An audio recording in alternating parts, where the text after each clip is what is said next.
Everyone, my name is Avinash Kumar Jha और आज इस वीडियो में हम धूर, धुरकी, कट्ठा, बीघा आदि को आसान शब्दों में समझेंगे। तो मापन की जो प्रक्रिया होती है वह सबसे आसान होता है धूर में निकालना, क्योंकि यह हमें आसानी से समझ भी आता है और हम इसे आसानी से निकाल भी सकते हैं। लेकिन इसके आगे की भी बहुत सारी प्रक्रिया है जिसमें धुरकी, फुरकी, कट्ठा, बीघा, एकड़ आदि को निकाला जाता है। लेकिन सबसे पहले हम समझते हैं कि सबसे छोटा जो इकाई होता है वह क्या होता है। तो सबसे छोटा इकाई जो है वह फुरकी कहा जाता है, उसके बाद धुरकी आता है और उसके बाद धूर कहा जाता है। लेकिन हम यहाँ पे धूर निकालना सीखेंगे। तो धूर निकालने के लिए सबसे पहले धूर को समझना जरूरी है। धूर का अर्थ होता है लंबाई गुना चौड़ाई। अब लंबाई क्या है और चौड़ाई क्या होता है? तो एक धूर कहने का मतलब हो गया कि एक लगी लंबाई और एक लगी चौड़ाई होना आवश्यक है। अब एक लगी का यहाँ पे क्या अर्थ है? तो एक लगी का अर्थ होता है कि 8.25 फुट होना चाहिए या फिर 8 फुट 3 इंच इसकी लंबाई होना चाहिए। मतलब हमने एक लगी ले लिया है जिसकी लंबाई 8.25 है या फिर 8 फुट 3 इंच का है या फिर 99 इंच का यदि कोई लगी है। हम उससे यदि खेत को मापते हैं तो यहाँ पे एक लगी हमने इस तरफ लिया, एक लगी हमने इस तरफ लिया और एक लगी हमने इस तरफ लिया और एक लगी हमने लंबाई इस तरफ लिया। तो यह टोटल जो है आपका एक धूर हो जाएगा। तो धूर कहने का मतलब हो गया एक लगी गुना एक लगी। तो एक धूर में 9801 वर्ग इंच होता है या फिर यदि हम इसे फुट में निकालेंगे तो 68.06 वर्ग फुट इसकी मापन प्रक्रिया होती है। तो यह आपका धूर का गणना होता है। इसके बाद हम चलते हैं कि धूर जो है वह किस तरह से उसको आगे बढ़ा करके लिखा जाता है। तो आइए ध्यान देते हैं। धूर से पहले जो होता है सबसे छोटा इकाई होता है उसे फुरकी कहा जाता है। यह सबसे छोटा इकाई फुरकी।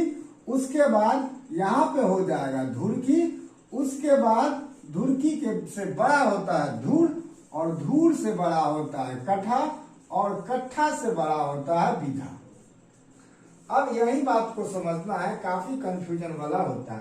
तो यदि एक बीघा खेत का बात किया जाएगा तो एक बीघा खेत काफी बड़ा होता है, एक कट्ठा उससे छोटा होता है, एक धूर उससे भी छोटा होगा, एक धूर की उससे भी छोटा होगा और यह जो फुरकी लिखा हुआ है वो सबसे छोटा इकाई होता है।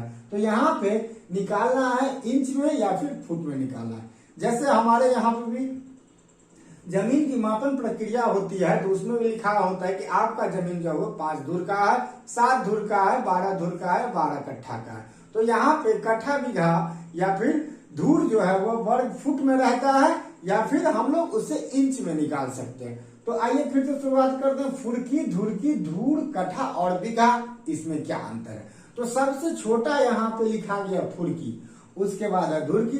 तो यहाँ पे यदि बात करेंगे फुरकी का तो 20 फुरकी जो है वह एक धुरकी के बराबर होता है। तो 20 फुरकी बराबर एक धुरकी होगा और उसके बाद 20 धुरकी जो है वह एक धूर के बराबर होता है। ध्यान देने वाली बात है, धुरकी, धूर। और यहाँ पे 20 धूर का एक कट्ठा होता है, 20 धूर का एक कट्ठा होगा। उसी तरह से 20 कट्ठा का एक बीघा होता है। तो यहाँ पे हमने 20 कट्ठा लिख दिया तो अब एक बीघा हो गया।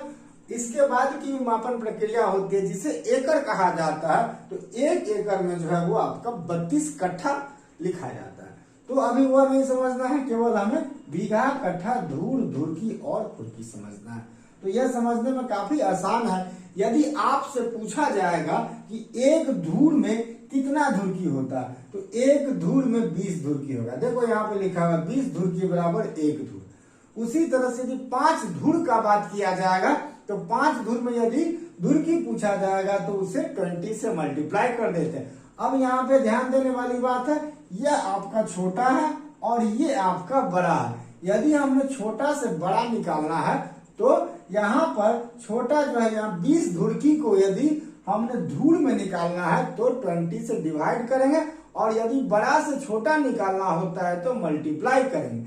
अब कैसे करेंगे यह भी ध्यान देने वाली बात है। अब देखो यहाँ पे लिखा है 5 कट्ठा को धूल में बदलना है। तो देखो 5 कट्ठा को धूल में बदलने का जो प्रक्रिया, कट्ठा बड़ा होता है और ये धूल जो है वो छोटा होता है। तो कट्ठा को यहाँ पे बड़ा से छोटा इस तरफ आ रहा है तो इसको मल्टीप्लाई कर देंगे। सिंपल सी बात है। यदि हमें कट्ठा से धूल की तरफ आएंगे तो ये वाला जो प्रक्रिया है पीछे की तरफ आ रहा है, तो जितना हम पीछे आते जाएंगे उतना मल्टीप्लाई होते जाएगा। और यहां से यदि हम आगे की तरफ बढ़ते हैं तो डिवाइड होते जाएगा। अब यदि क्वेश्चन पूछता है कि 1 बीघा में कितना फुड़की होगा, अब देखो 1 बीघा में फुड़की निकालना है तो 1 बीघा में सबसे पहले यहाँ पे 20 से मल्टीप्लाई करेंगे, उसके बाद 20 से मल्टीप्लाई करेंगे, फिर 20 से मल्टीप्लाई करेंगे और फिर 20 से मल्टीप्लाई करेंगे।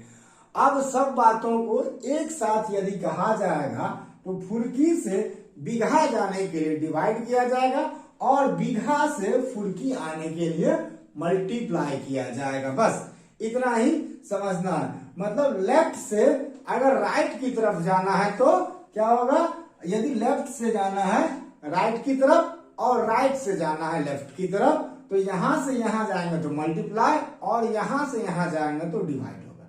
समझ में आ गया? तो बस ये प्रोसेस को समझना काफी इजी होता है। इसके बाद नेक्स्ट वीडियो में हम आपको बताएंगे कि किस तरह से धुरकी कट्ठा बीघा को बताया जाता है, किस तरह से बनाया जाता है। इसके क्वेश्चन को भी सॉल्व करेंगे।